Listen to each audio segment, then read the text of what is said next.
샬롬, 주께서 허락하신 하루의 삶에 풍성하신 하나님의 사랑과 부활하신 예수 그리스도의 능력과 은혜 그리고 성령의 충만하심으로 말미암아 복음의 증인으로서 감사와 기쁨과 소망이 넘치는 삶을 살아갈 수 있기를 기도하고 축복합니다.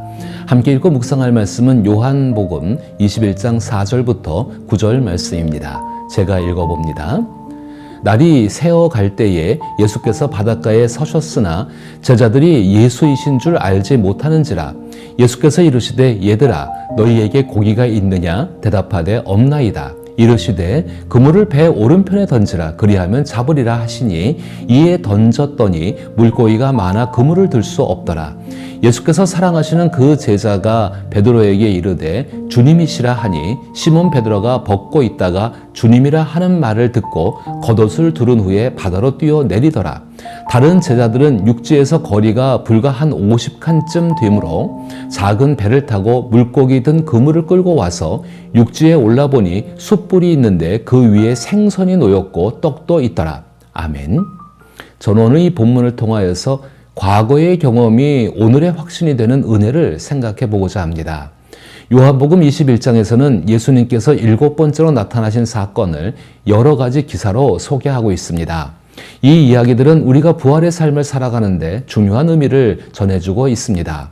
오늘 살펴볼 본문은 그리스도인으로서 세상을 살아가는 이유, 즉 우리의 사명과 소명에 관한 내용입니다.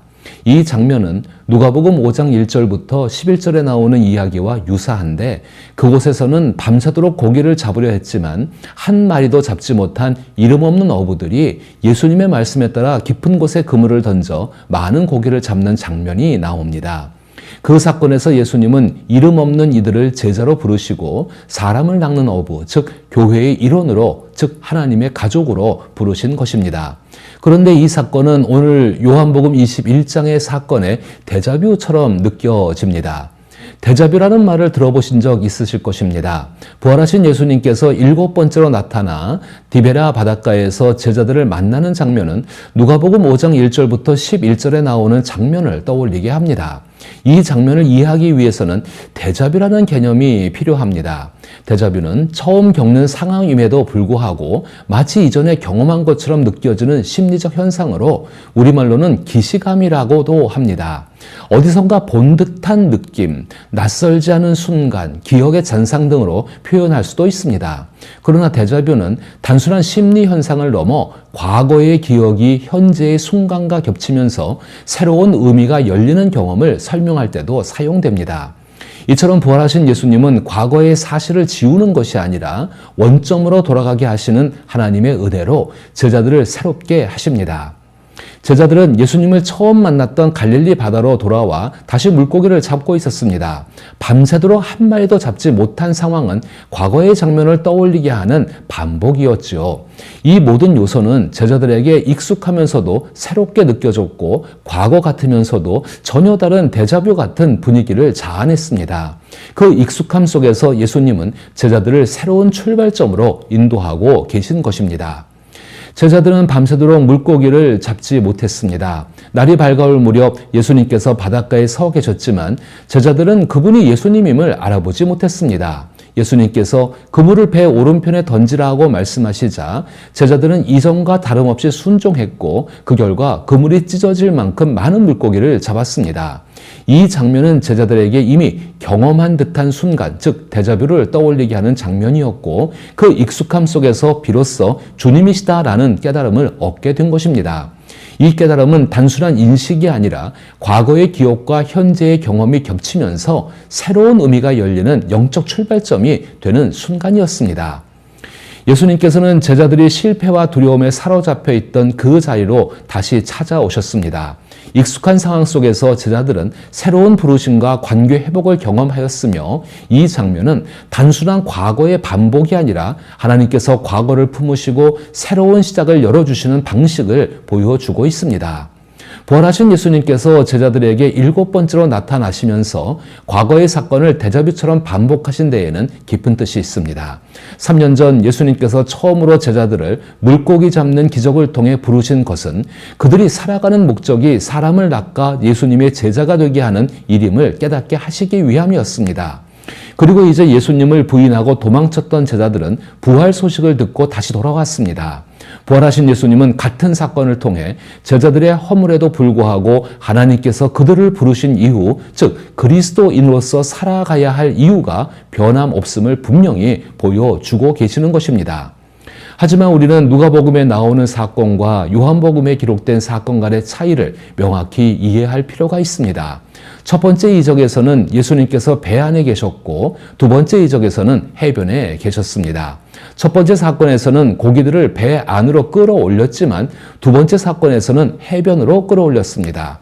또한 첫 번째 이적에서는 그물이 찢어져 많은 고기들이 다시 바다로 도망쳤으나 두 번째 이적에서는 고기가 정확히 153마리나 잡혔으며 그물이 찢어지지도 않았습니다.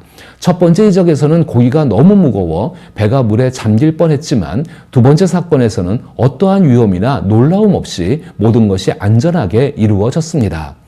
이런 비교만으로도 부활하신 예수님을 믿는 그리스도인의 삶이 얼마나 평강 속에 있는지를 알 수 있습니다. 더욱이 우리는 이 지점에서 그리스도인들이 세상을 살아가는 이유 중 하나를 알 수 있습니다. 예수님께서는 천국, 즉 하나님 나라를 물고기 잡는 그물에 비유하시며 세상의 마지막에 대해 말씀하셨습니다. 또 천국은 마치 바다에 치고 각종 물고기를 모으는 그물과 같으니 그물에 가득하며 물가로 끌어내고 앉아서 좋은 것은 그릇에 담고 못된 것은 내버리느니라. 세상 끝에도 이러하리라. 천사들이 와서 의인 중에서 악인을 갈라내어 풀무불에 던져 넣으리니 거기서 울며 이를 갈리라. 그리스도인들은 하나님 나라를 위해 그물을 던지는 사람들입니다. 그러나 첫 번째 이적을 통해 그 삶에는 고통이 있음을 알 수 있습니다. 첫 번째 기적에서 잡힌 물고기가 너무 많아 그물이 찢어졌다고 전합니다. 그물이 찢어진 결과는 뻔합니다. 이는 교회에서 더욱 분명하게 보여지는데 외형적으로 심각한 분열이 있음을 말하고 있는 것입니다. 즉 세상의 가시적인 교회는 악한 사람과 선한 사람, 현명한 사람과 어리석은 사람이 뒤섞여 있는 곳임을 의미합니다. 또한 외형적인 교회는 분파, 이단, 오류로 인해 이합집산이 빈번하게 일어나는 곳이기도 합니다. 한때 교회의 일원이었던 이들이 교회의 울타리를 벗어나 다시 세상의 혼탁한 바다로 돌아가기도 합니다.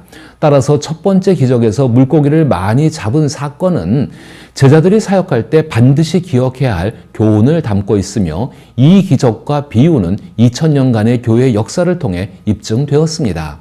그럼에도 불구하고 우리는 계속해서 말씀에 따라 천국의 그물을 힘껏 던져야 합니다. 첫 번째 기적은 예수 그리스도께서 사역을 시작하실 때 일어난 일이며 두 번째 기적은 십자가에서 모든 사역을 마치시고 부활하신 후에 일어난 사건임을 생각해 보십시오. 첫 번째 기적 이후의 제자들은 자신들도 실패할 수 있음을 경험했습니다. 그러나 부활하신 예수님 안에서 살아가는 사람들의 삶은 결코 실패하지 않습니다. 부활하신 예수님의 산자의 땅 위에 서 있기 때문인 것입니다. 이러한 차이는 지상에서 싸우며 살아가는 그리스도인의 삶과 그들이 모인 전투적인 교회, 그리고 천상에 존재하는 승리한 교회와 승리한 그리스도인의 삶 사이에 뚜렷한 구분이 있음을 보여줍니다. 지상의 교회는 마치 바다에 그물을 던지는 어부들의 배와 같습니다. 교회와 그리스도인들을 둘러싼 환경은 거칠고 끊임없이 변화하기 때문에 많은 어려움이 따르며 확실한 성공이 보장되지 않습니다. 세상은 늘 파도가 있는 바다와 같아서 때로는 고요하지만 때로는 폭풍우가 몰아쳐 높은 물결에 휩쓸려 버릴 만큼 고통스럽게 만듭니다. 이로 인해 그리스도인의 삶과 교회는 마치 부서질 듯 흔들리는 배처럼 느껴지기도 합니다. 하지만 그런 상황 속에서도 한가롭게 쉴 수 없으며 여전히 그물을 들고 바쁘게 일해야 합니다. 주변에는 선한 성품을 지닌 사람들과 그렇지 않은 사람들이 뒤섞여 있으며 때로는 비슷한 사람끼리 모이기도 합니다. 이러한 현상은 옛날부터 지금까지 계속되고 있습니다. 교회와 그리스도인이 인류 역사의 거친 물결 속에서 힘겹게 노력하는 모습을 본 이들은 종종 교회와 그리스도인의 삶이 위태로워질 것이라고 예측하곤 했습니다. 그럴 때마다 그리스도인들은 누구나 그 배 안에 예수님이 함께 계시기를 소망합니다. 비록 인간의 눈에는 교회와 그리스도인의 삶이 파도에 부딪히고 그물이 찢기며 배가 가라앉는 것처럼 보일지라도 예수님은 여전히 그 배를 지켜보고 계십니다. 그러므로 교회와 그리스도인의 삶은 언제나 두 번째 기적에서처럼 153마리의 물고기를 잡아도 그물이 찢어지지 않는 것과 같습니다.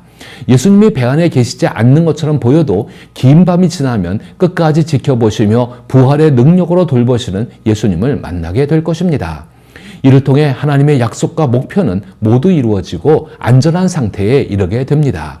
부활하신 예수님께서는 이 메시지를 확실히 하시기 위해 제자들에게 첫 번째 기적에서처럼 깊은 곳에 그물을 던지라 하지 않으시고 요한복음 21장 6절에서처럼 그물을 배 오른편에 던지라 그리하면 잡으리라 라고 말씀하셨습니다.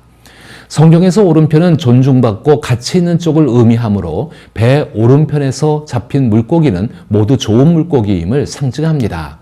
또한 우리는 부활하신 예수님의 오른편에 서 있습니다. 따라서 부활하신 예수님을 믿는다는 것은 우리를 원점에 세우시고 새롭게 살아가게 하시는 하나님의 은혜 안에 머무는 것을 의미합니다. 과거는 지나갔으며 새로운 변화된 삶을 허락하시는 은혜 속에서 우리는 부활의 삶을 이어갈 수 있습니다.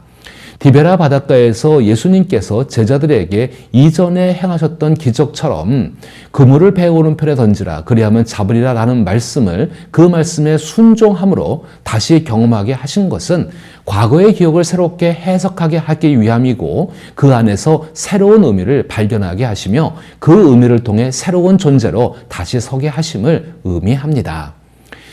예수님으로 인해 시작된 그들의 삶의 목적은 그들의 실수와 허물로 인해 사라진 것이 아니었습니다. 다만 그들이 자신에 대해 품고 있던 생각 때문에 아무것도 아닌 것처럼 느껴졌을 뿐입니다.